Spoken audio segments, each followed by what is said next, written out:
ಶೆಟ್ರೆ, starting ಅಲ್ಲಿ V T ಶುರು ಆದ ತಕ್ಷಣ I feel like you got emotional, ಹೌದಾ? ಆಕ್ಚುಲಿ ನಾನು ಇಮೋಷನಲ್ ಆಗಲ್ಲ. ಹೌದಾ? ಇಲ್ಲ ನನ್ನ ಅಂದ್ರೆ ಡೂಯಿಂಗ್ ಸಿನಿಮಾ ಅಂದ್ರೆ ನಾವೇನೋ ಜಾಸ್ತಿ ಮಾಡಿದೀವಿ ಆ ಥರ ಏನು ಅನ್ಸಲ್ಲ ನಂಗೆ. I think I am enjoying life. ಅಂದ್ರೆ ಪ್ರತಿ ಸಿನಿಮಾದಿಂದ ಸಿನಿಮಾಗೆ ನಾನು ಲೈಫನ್ನು ಎಂಜಾಯ್ ಮಾಡ್ತಾ ಇದ್ದೀನಿ. ನಾನು ಅಲ್ಲಿಂದ ಇಲ್ಲಿಗೆ ಬಂದೆ ಅನ್ನೋದಕ್ಕೆ ನಾನು ಎಲ್ಲಿಗೂ ಬಂದಿಲ್ಲ. ಜನ ಅದು ಕಾಣಿಸೋದು ಅಷ್ಟೇ, ಬೇರೆಯವ್ರಿಗೆ ಕಾಣಿಸೋದು ಏನೋ ಬೆಳೆದಿದ್ದಾನೆ, ಏನೋ ಅದಾಗಿದೆ ಏನೋ ಆಗಿಲ್ಲ. ಆಗ್ಲೂ ಸಿನಿಮಾ ಮಾಡ್ತಿದ್ದೆ, ಈಗಲೂ ಸಿನಿಮಾ ಮಾಡ್ತಿದ್ದೆ. ನನಗೆ ಖುಷಿ ಆಗಿದ್ದಂದ್ರೆ ಆ ಜೊತೆ ಒಂದು ನಾಯಿ ಫೋಟೋ ಹಾಕಿದ್ರು. ನಂಗೆ ನಾಯಿಗಳು ಬಹಳ ಇಷ್ಟ. ಅದು ಒಂದು ಬೀದಿ ನಾಯಿ ಫೋಟೋ ಹಾಕಿದ್ ನಂಗೆ ಬಹಳ ಖುಷಿ ಆಯ್ತು. ಓವರ್ ಆಲ್ ಜರ್ನಿನ ಒಂದ್ಸಲ ನೆನಪಿಸಿದ್ವಿ ಈ ವಿ ಟಿ ಮೂಲಕ. ಎಲ್ಲ ನೆನಪುಗಳು ವಾಪಸ್ ಬಂದ್ವಾ? ಅಂದ್ರೆ ಇವಾಗ ಚಿತ್ರರಂಗದಲ್ಲಿ ಆರಂಭಿಕ ಸಿನಿಮಾಗಳೇನು ತುಂಬಾ ಈಸಿಯಾಗಿ ಎಲ್ಲರೂ ಮಾಡ್ತಾ ಇದೆಯಪ್ಪ, ವೆರಿ ಗುಡ್, ನೀವು ಮಾಡು ಅಂತ ಪ್ರಮೋಟು ಮಾಡೋದಿಲ್ಲ, ನಿಮ್ಮನ್ನು ಪ್ರೋತ್ಸಾಹಿಸೋದು ಇಲ್ಲ. But it is a very big struggle.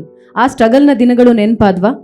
ಅಂದ್ರೆ ನನಗೆ ಯಾವತ್ತು ಅದೇ ನಂದೊಂದು ಪ್ರಾಬ್ಲಮ್ ಇದೆ, ಮೇ ಬಿ ಇಲ್ಲಿ ವೈರಿಂಗ್ ಸ್ವಲ್ಪ ಮಿಸ್ಟೇಕ್. ನಂಗೆ ಯಾವತ್ತು ಸ್ಟ್ರಗಲ್ ಅಂತ ಅನ್ಸಿಲ್ಲ, ನನಗೆ ಯಾವತ್ತೂ ಅನ್ಸಿಲ್ಲ. ಅಂದ್ರೆ ನನ್ನ ಜೀವನದಲ್ಲಿ ನಾನು ಕಷ್ಟಪಟ್ಟಿದ್ದೀನಿ, ನಾನೇನೋ ಮಾಡಿದ್ದೀನಿ. ಅಂದ್ರೆ ಫಸ್ಟ್ ಕಷ್ಟಪಟ್ಟರೆ ಯಾರಿಗೋಸ್ಕರ ಪಟ್ಟಿರೋದು? ನಾನೀಗ ಏನೋ ಒಂದು ಕೆಲಸ ಮಾಡಿದ್ದೀನಿ, ಓಕೆ, ಯಾವುದೋ ಒಂದು ಸಣ್ಣ ಕೆಲಸ ಅಂತ ಅನ್ಕೊಳ್ಳಿ, ನಾನು ಮಾಡಿದ್ದೀನಿ ಯಾರಿಗೋಸ್ಕರ? ನನಗೋಸ್ಕರ ಮಾಡಿ. ಅದ್ರಲ್ಲಿ ಕಷ್ಟ ಏನು ಬಂತು? It's a choice. ನಾನು ಅದನ್ನು ನನಗೆ ಬೇಕು ಅಂತ ಮಾಡಿದ್ದು. ಅದ್ರಲ್ಲಿ ಸ್ಟ್ರಗಲ್ ಏನಿದೆ? ಅಫ್ಕೋರ್ಸ್ ಪ್ರತಿ ಕೆಲಸದಲ್ಲೂ ಕೂಡ ಅದರದ್ದೇ ಆದ ಚಾಲೆಂಜ್ ಇರುತ್ತೆ, ಅದನ್ನ ಎಂಜಾಯ್ ಮಾಡ್ಕೊಂಡು ಮಾಡ್ತೀವಿ. ಈಗ ನಾನು ನಿನ್ನೆ ಯಾವುದೋ ಶೂಟಿಂಗ್ ಮುಗಿಸ್ಕೊಂಡ್ ಬಂದೆ, ಅದ್ರಲ್ಲಿ ನನ್ನ ಉಲ್ಟಾ ನೇತು ಹಾಕಿದ್ರು.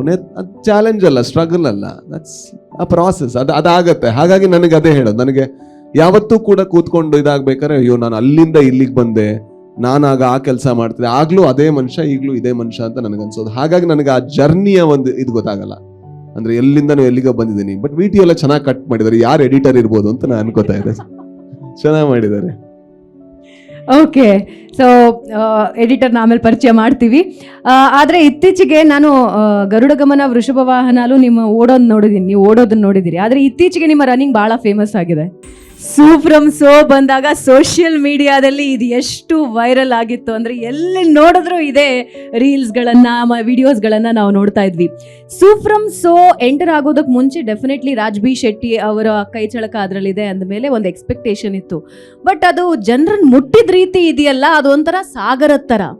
ನೀವು ಸಿನಿಮಾ ಮಾಡಿ ಅದಾದ್ಮೇಲೆ ಬೆಳ್ಳಿ ತೆರೆಯಲ್ಲಿ ಬಂದ ರೆಸ್ಪಾನ್ಸ್, ಜನ ರೆಸ್ಪಾನ್ಸ್ ನೋಡಿ ಹೆಂಗ್ ಅನ್ನಿಸ್ತು ನಿಮಗೆ? ನನಗೆ ತುಂಬಾ ಶಾಕ್ ಆಯ್ತು. ಶಾಕ್ ಆಯ್ತು. ಹೌದೌದು. ಅಂದ್ರೆ ನಾನು ಯಾವತ್ತು ವರ್ಸ್ಟ್ ಕೇಸ್ ಸಿನಾರಿಯೋನ್ ಪ್ಲಾನ್ ಮಾಡ್ತೀನಿ. ಇದಾಗಿ ನಾವು ಇದು ಫ್ಲಾಪ್ ಆಗದೆ ಇರೋ ತರ ಏನೆಲ್ಲ ಮಾಡಬೇಕು ಅಂತ ಒಂದು ಯೋಚನೆ ಮಾಡಿರ್ತೀವಿ. ಸಿನಿಮಾನ ಒಳ್ಳೆ ಕಂಟೆಂಟ್ ಮಾಡಬೇಕು, ಬಟ್ ಅದ್ರ ದುಡ್ಡನ್ನ, ಯಾಕಂದ್ರೆ ಪಾಪ ನಮ್ಮನ್ನ ನಂಬ್ಕೊಂಡು ನಮ್ಮ ಇನ್ವೆಸ್ಟರ್ಸ್ ಪ್ರೊಡ್ಯೂಸರ್ಸ್ ಇರ್ತಾರೆ. ಹಾಗಾಗಿ ಅವರ ದುಡ್ಡನ್ನ ಹಿಂದೆ ಕೊಡೋದು ನಮ್ ಕರ್ತವ್ಯ ಆಗುತ್ತೆ. ಸೊ ಅದಾಗಬೇಕು ಅಂದ್ರೆ ಏನೆಲ್ಲ ಇದು ಮಾಡಬೇಕು ಅಂತ. ಬಟ್ ರೆಸ್ಪಾನ್ಸ್ ಅಂದ್ರೆ ಇದು ನನಗೆ ಇಲ್ಲಿ ಗದಗದಲ್ಲಿ ಯಾರು ನೋಡ್ತಾ ಇದಾರೆ, ರಾಯಚೂರಲ್ಲಿ ಯಾರು ನೋಡ್ತಾ ಇದಾರೆ, ಅಲ್ಲಿ ಯಾರು ಹೌಸ್ಫುಲ್ ಮಾಡ್ತಾ ಇದಾರೆ ಗೊತ್ತಾಗ್ಲಿಲ್ಲ. ಅಂದ್ರೆ ಮತ್ತೆ ನಾವು ಕೂಡ ತುಂಬಾ ಸಮಯ ನಾವು ಬ್ಲೇಮ್ ಮಾಡಿದ್ವಿ ನಮ್ಮ ಆಡಿಯನ್ಸ್ಗಳನ್ನ. ಕನ್ನಡದ ಆಡಿಯನ್ಸ್ ನಾವು ಬರೀ ಬೇರೆ ಭಾಷೆ ಸಿನಿಮಾಗಳನ್ನ ನೋಡ್ತೀರಾ, ನಮ್ಮ ಸಿನಿಮಾಗಳನ್ನ ನೋಡಲ್ಲ. ನಾವು ಸಿನಿಮಾ ಮಾಡೋದೇ ಅವ್ರು ನೋಡ್ಬೇಕು ಅನ್ನೋದು ಒಂದು ನಮ್ಮ ಧೋರಣೆ ಆಗಿತ್ತು. ಹಾಗಾಗಿ ಅದು ಸತ್ಯನೋ ಏನೋ ಅಂತ ನನಗೆ ಅದ್ರಲ್ಲಿ ನಂಬಿಕೆ ಇರಲಿಲ್ಲ. ಬಟ್ ಅದನ್ನ ಅವರು ಸುಳ್ಳು ಅಂತ ಪ್ರೂವ್ ಮಾಡಿದ್ ಮಾತ್ರ ಅಲ್ಲ, ಅದನ್ನ ಅವ್ರಿಗೆ ಇಷ್ಟ ಆದ್ರೆ ಯಾವ ಲೆವೆಲ್ಗೆ ತಗೊಂಡೋಗ್ತಾರೆ ಅಂತ.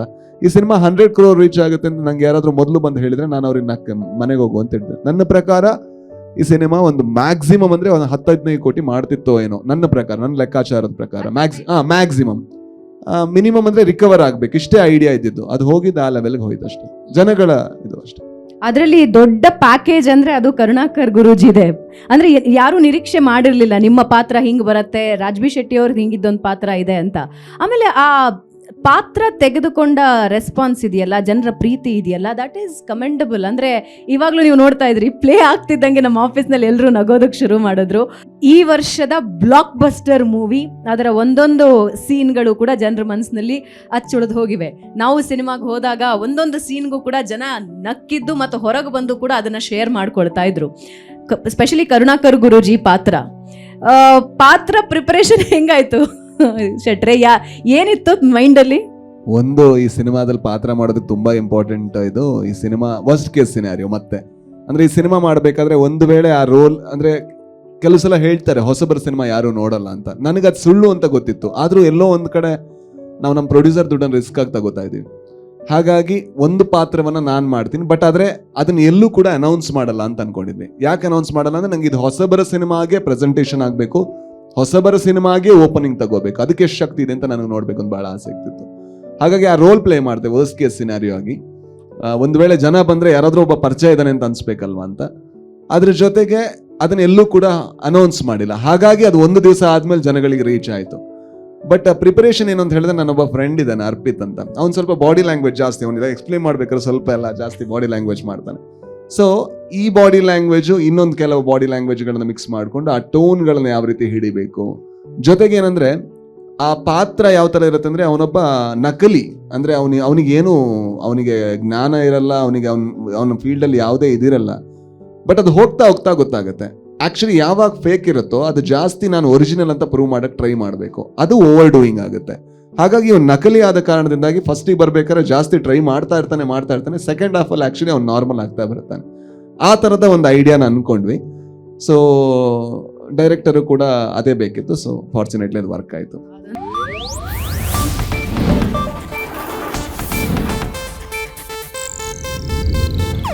ಇದು ಏಷ್ಯಾನೆಟ್ ನ್ಯೂಸ್ ನೆಟ್ವರ್ಕ್ ಪ್ರಸ್ತುತಿ.